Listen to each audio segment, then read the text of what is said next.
Di sini saya akan menjelaskan sistem informasi pengelolaan stok barang dan pemesanan barang pada UDI Unisegara berbasis web. Saya akan login sebagai admin.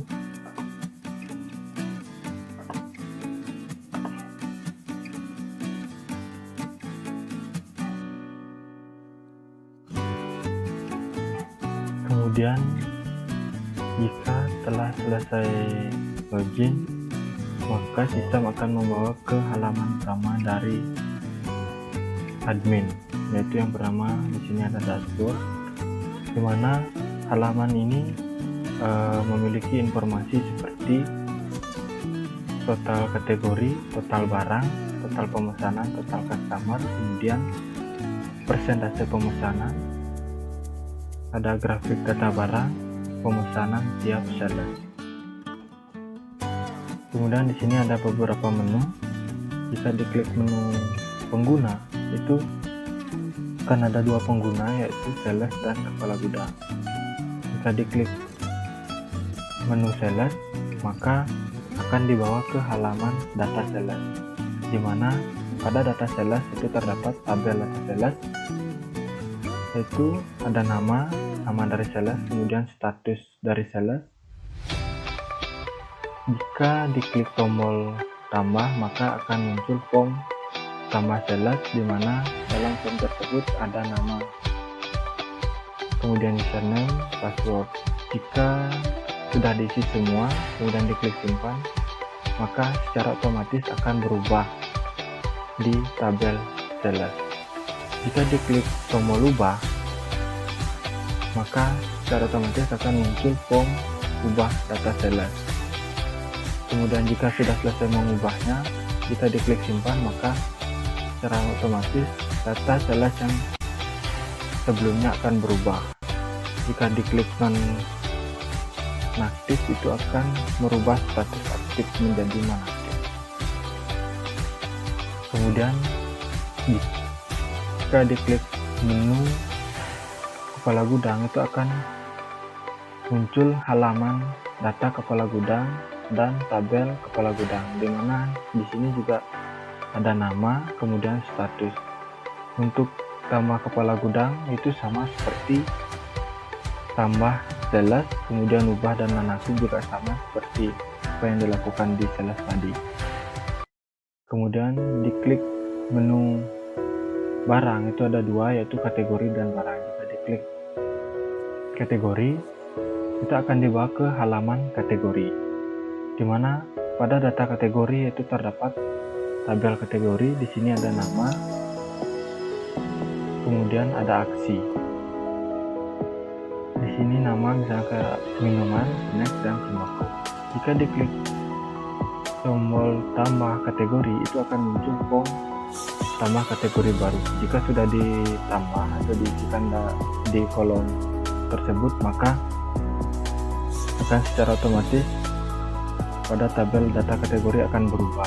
Jika diklik tombol ubah, itu akan merubah kategori yang sudah ada menjadi kategori baru. Kemudian jika diklik tombol hapus, itu akan muncul peringatan apakah Anda yakin ingin menghapus kategori ini. Jika ingin iya, secara otomatis akan menghapus kategori yang ada pada tabel kategori. Jika tidak akan ada perubahan apa. Kemudian jika diklik daftar barang, itu kita akan dibawa ke halaman barang, yaitu di mana ada data barang, kemudian tabel data barang, di mana pada tabel data barang tersebut terdapat nama, kemudian jumlah, harga. Kemudian jika ingin menambahkan barang, jika diklik tombol barang akan muncul form tambah barang baru, kemudian diisi. Jika diklik simpan, maka secara otomatis akan tersimpan pada tabel barang. Jika diklik tombol ubah, akan muncul form ubah data barang, di mana data barang yang lama akan dirubah menjadi data barang yang baru. Jika sudah selesai untuk menambahnya, bisa diklik simpan, kemudian secara otomatis akan mengubah data barang sebelumnya menjadi data barang yang baru. Jika ingin menghapusnya, diklik tombol hapus, itu akan muncul notifikasi hapus barang, sama seperti apa yang dilakukan pada kategori tadi. Kemudian customer. Di sini admin dapat melakukan melihat customer, data customer, kemudian tabel customer. Di sini ada nama dan keterangan. Ada nama dari customer, kemudian keterangan, alamat, dan nomor telepon dari customer. Jika diklik tombol ubah, maka akan muncul form tambah customer baru. Kemudian jika sudah selesai untuk mengisi semuanya, kemudian klik simpan, secara otomatis akan berubah pada tabel data customer. Jika diklik ubah, itu akan merubah data customer yang sudah ada menjadi data customer yang baru. Kemudian jika diklik hapus, maka sama akan menghapus data dari customer. Kemudian klik pemesanan. Di sini akan muncul data pemesanan keseluruhan, yaitu data pemesanan dan tabel pemesanan. Itu keseluruhan, itu ada nama dan total bayar. Di sini terdapat juga keterangan seperti contoh customer Cariasi, yaitu sudah selesai melakukan pembayaran. Kemudian Sudani itu menunggu pembayaran.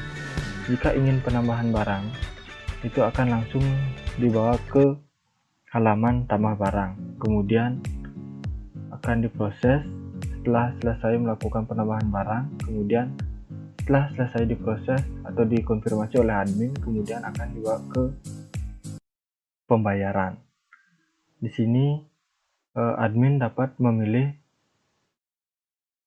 pembayaran, yaitu seperti ada transfer bank dan pembayaran tunai. Jika ingin melakukan dengan transfer bank, itu bisa diklik, akan muncul form seperti pembayaran transfer, di mana diterima dari bank, kemudian nomor rekening atas nama total transfer. Atau pembayaran tunai, itu akan muncul form pembayaran tunai yang harus dibayar adalah sesuai pemesanan. Kemudian jika sudah selesai, maka akan muncul bukti pembayaran, yaitu seperti ini. Kemudian monitoring.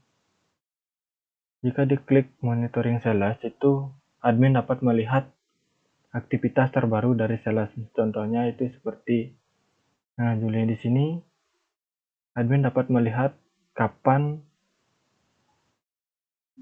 sales melakukan pemesanan barang kepada customer. Kemudian untuk kepala gudang, yaitu admin dapat melihat aktivitas terbaru dari kepala gudang, yaitu seperti kapan kepala gudang tersebut melakukan pembaharuan pada gudang tersebut, dan penerimaan barang